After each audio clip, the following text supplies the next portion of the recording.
એ તો લોકોમાંથી આવેલું સાહિત્ય સાહેબ. લોકોનું જેમાં હિત સમાનું હોય એ સાહિત્યને લોક સાહિત્ય કહેવાય. જે દુહામાં, જે છંદમાં, જે ભજનમાં, જે લોકગીતમાં જેમાં લોકોનું હિત હોય એને લોક સાહિત્ય કહેવાય સાહેબ. લોકોમાંથી આવેલું સાહિત્ય છે. ઝવેરચંદ મેઘાણીને મુંબઈમાં કોઈ પ્રશ્ન કર્યો તો લોક સાહિત્ય એટલે શું? તો કે અભણ બોલે ને ભણેલા સાંભળે એનું નામ લોક સાહિત્ય. તો કે એનાથી આગળ? તો કે ગામડું બોલે નગર સાંભળે એનું નામ લોક સાહિત્ય. તો કે એનાથી આગળ? તો કે ગામડાનું ભોળ પણ બોલે અને બુદ્ધિને ઘુમરે નાખી દે એનું નામ લોક સાહિત્ય સાહેબ. હે, મને એક ગામડાના બાપાએ કીધું હતું, મને કે વિખુદાનભાઈ શિવાજી છે ને લડીને મરી ગયા ને આપણે શિવાજી બીડી પીને મરી ગયા.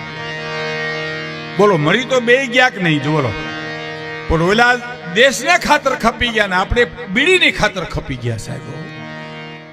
નદીમાં પૂર આવ્યું ને, પૂર તબલાની જોડ તણાતી જાતી હતી, એમાં જુવાનડા જોઈ ગયા. એમાં એક જણે કીધું કે તબલાની જોડ તણાતી જાય તો એક જણો કે પડો પડો કોક પડો, ઈ નો પડ્યો બીજાને પાડે. પડો આપણે મંડળમાં ઘટે છે ને એમાં એક જણી હિંમત કરીને પડ્યો ને તબલાની જોડ બારી કાઢી ભેરા ભગતે નીકળ્યા.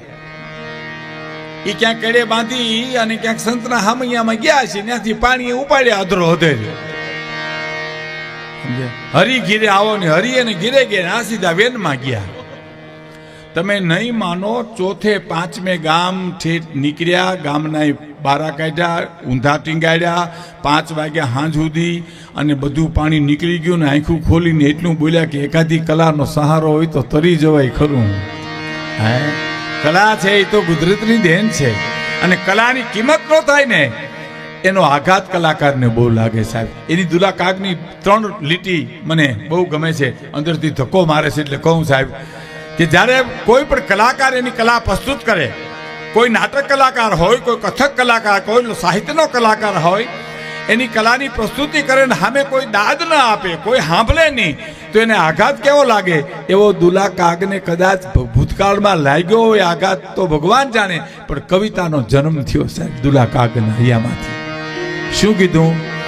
એજી અમે નિસરણી બનીને આ દુનિયામાં ઊભા પણ ચડનારા કોઈ એનો મળ્યા રે જી. અમે દાદરો બનીને ખુખીલા ખૂબ ખાધા પણ તપસ્યાના ફળ નો મળ્યા રે જી. કવિતા જાણીતી છે પણ તમે ગમે એટલી વાર સાંભળો તો તમને ગમે એવી કવિતા છે. દુલા કાગની કવિતા, ઝવેરચંદ મેઘાણીની કવિતા, જેસલ જાડેજાના સતી તોરલના ભજનો, ગંગા સતીના ભજનો, એ તમને મને કેદી સાંભળવા નહીં ગમે કે જેદી ગંગાજળમાંથી દુર્ગંધ આવશે, હાવજ જેદી ખડ ખાહે અને સોનાને જેદી કાટ લાગશે તેદી નહીં ગમે સાહેબ. હે, સોનાને કોઈ દી કાટ ન લાગે, ગંગાજળમાંથી દુર્ગંધ ના આવે અને હાવજ કોઈ દી ખડ ન ખાય, એવા આ ગીતો છે સાહેબ. તમે સાંભળો, આ એક કડી, આ 2-3 કડી સાંભળો કે એને કેવો આઘાત લાગ્યો છે.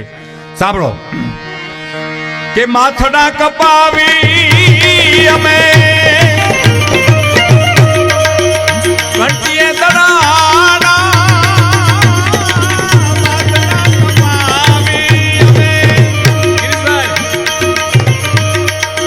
ઘંટીએ દડાણા રે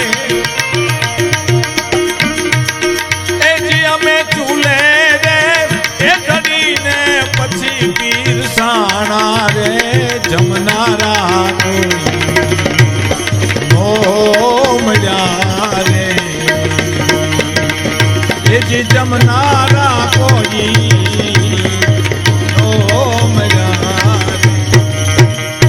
બાજરાને વાવો, એમાં પાણી પાવ, લણો, એ ખેતરમાં ખળામાં કાઢો, ઘેરે બાજરો આવે એને દળાવો અને હઠાઈ બાઈ એનો રોટલો ઘડે અને પીરસે ને પછી એમ કે મને ભૂખ નથી, ખાનારા કોઈ ન મળ્યા સાહેબ. તેથી એને આઘાત બહુ લાગે.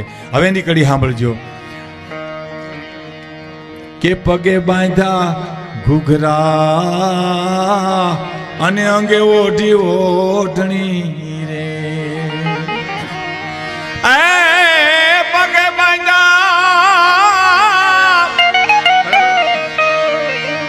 પગે બાંધા ઘૂઘરા અને અંગે ઓઢી ઓઢણી, એને અંગે ઓઢી ઓઢણી પગે બાંધ્યા ઘૂઘરા એને અંગે ઓઢી ઓઢણી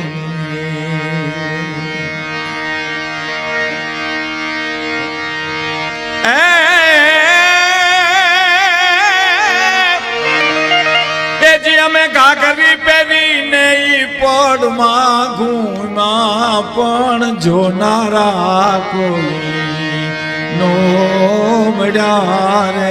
કેવો આઘાત કલાકારને લાગતું છે, કલ્પના કરો.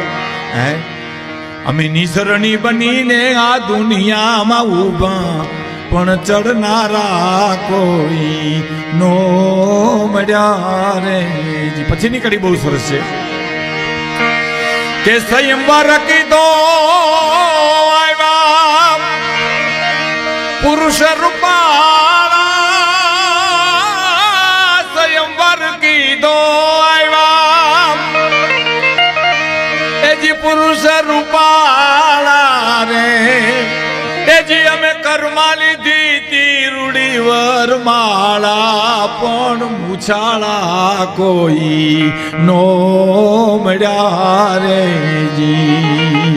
અમે કર્મા લીધી તીરુડી વરમાળા જીવે રે મૂછાળા કોઈ નો મળ્યા રે જી. અને છેલ્લી કડી કે કાગ બ્રહ્મલોક છોડ્યો એ જ્યાં પતિતો ને કાજે રે.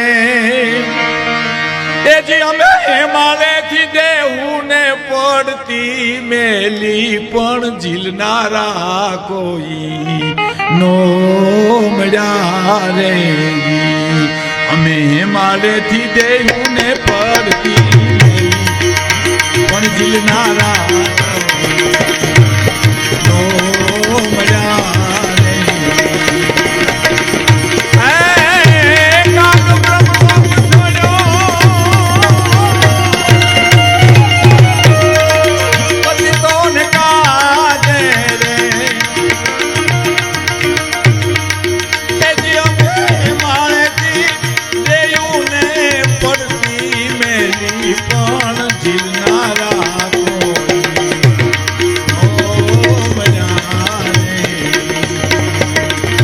ઝીલનારા કોઈ. આજે આપણે કેવું જોયું કે આ ઝીલનારાય છે, આજ મૂછાળાય છે, આજ જોનારા છે અને આજ જમનારાય છે. સાહેબો આ સમય આજ બહુ લોક સાહિત્ય માટે